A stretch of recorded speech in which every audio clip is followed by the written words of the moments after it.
अस्सलाम वालेकुम दोस्तों। अगर आपके पौधे हरे नहीं हो रहे, अगर पौधा बढ़ तो रहा है लेकिन फूल या फल नहीं दे रहा, तो मसला पौधे में नहीं बल्कि उस फर्टिलाइज़र में है जो आप इस्तेमाल कर रहे हैं। तो दोस्तों वीडियो को आखिर तक ज़रूर देखिएगा, क्योंकि मैं आज आपको वो फर्टिलाइज़र बताने वाला हूँ जो आपके पौधों को लश ग्रीन बना देगा।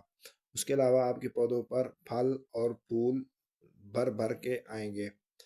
तो दोस्तों वीडियो को शुरू करते हैं। वीडियो शुरू करने से पहले आपसे गुजारिश है कि वीडियो को लाइक कर दें, चैनल को सब्सक्राइब कर दें और बेल आइकन दबा दें ताकि मेरी हर आने वाली वीडियो आप तक आसानी से पहुंच सके। तो दोस्तों फर्टिलाइज़र के बारे में बात करने से पहले हम चंद गलतियों के बारे में बात कर लेते हैं जो हम अपने पौधों पर अक्सर कर देते हैं और हमें पता भी नहीं चलता कि हमने गलती कर दी है।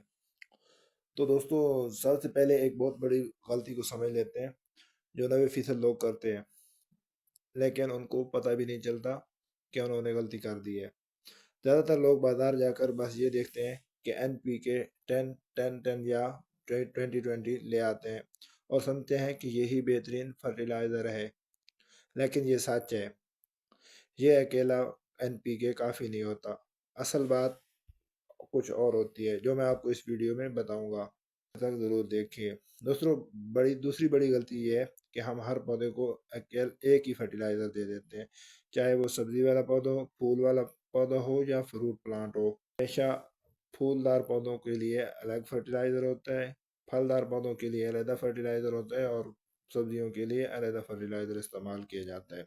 हम चूँकि एक ही फर्टिलाइज़र सारे पौधों को दे देते हैं, तो जिससे फ़ायदे की बजाय नुकसान हो जाता है, लेकिन ये नुकसान फ़ौरन नज़र नहीं आता, लेकिन आहिस्ता-आहिस्ता पूरा पौधा कमज़ोर हो जाता है। अब असल बात करते हैं जो ज़्यादातर लोग नहीं जानते। मैं आपको 3 चीज़ें बताऊँगा जो मिलकर बेहतरीन फर्टिलाइज़र बनती हैं, लेकिन तीसरी चीज़ सबसे ज़्यादा ज़रूरी है, इसलिए वीडियो को आखिर तक देखिएगा।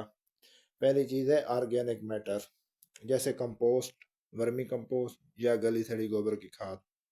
ये मिट्टी को ज़िंदा करती है, जड़ों को मजबूत बनाती है और पौधे को कुदरती ताकत देती है, लेकिन सिर्फ यही काफ़ी नहीं होती।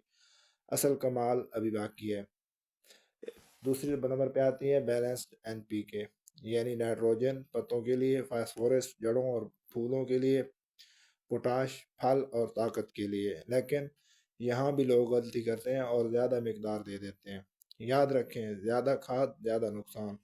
और अब आते हैं तीसरी बात की तरफ, मैक्रो न्यूट्रिएंट जैसे आयरन, मैग्नीशियम और जिंक। यही वो चीज़ है जो पौधे को अंदर से सब मजबूत और बीमारियों से महफूज बनाती है।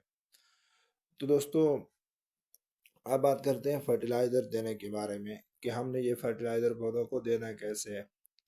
दोस्तों जो आपके पौधे बीमार हैं या सूख चुके हैं, आपने उन पौधों को दूसरे पौधों से अलहदा कर लेना है। उसके बाद आपने उन पौधों के जो सूखे हुए और जले हुए पत्ते हैं, उन पत्तों को बिल्कुल कैंची की मदद से या प्रूनर की मदद से काट लेने हैं। दोस्तों याद रहे, कोई भी प्रूनर या औजार जब भी इस्तेमाल करें तो उसको पहले सैनिटाइज़र या गर्म पानी से साफ़ ज़रूर कर दिया करें। तो हमने पौधों के पत्ते काट लिए। पौधों के जले हुए पत्ते काटने के बाद आपने पौधे की हल्की सी गोडाई कर देनी है। गुड़ाई करने के बाद आपने जो ऊपर की मिट्टी है वो तकरीबन 2 से 3 इंच तक मिट्टी बाहर निकाल लेनी है।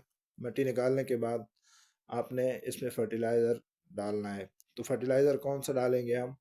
फर्टिलाइज़र हम देंगे पौधे को नीम की खली या सरसों खली। तो हम सरसों की खली का इस्तेमाल करेंगे और उसके साथ चंद दाने DAP के पौधे में डालेंगे। पौधे में DAP पौधे की जड़ों को ताकत देगी और जो होती है ना सरसों की खली, इसमें माइक्रो न्यूट्रिएंट्स भी मौजूद होते हैं, नाइट्रोजन भी मौजूद होती है और पौधों के लिए तमाम ज़रूरी अज्जा मौजूद होते हैं। तो दोस्तों ये देने के बाद हम दोबारा मिट्टी को गमले के अंदर भर देंगे, जो मिट्टी हमने निकाली थी इसी मिट्टी को दोबारा ऊपर से कवर कर देंगे मिट्टी के साथ फर्टिलाइज़र को, और उसके अलावा ऊपर से हल्का सा पानी दे देंगे। पानी देने के बाद आपने पौधों को हल्की छांव में रखना है, डायरेक्ट सनलाइट में नहीं रखना। तो दोस्तों आपको आज की वीडियो कैसी लगी कमेंट सेक्शन में ज़रूर बताइएगा। अगर आप चैनल पे नए हैं तो वीडियो को लाइक कर दें, चैनल को सब्सक्राइब कर दें और बेल आइकन दबा दें। अल्लाह हाफ़िज़, मिलते हैं नेक्स्ट वीडियो में।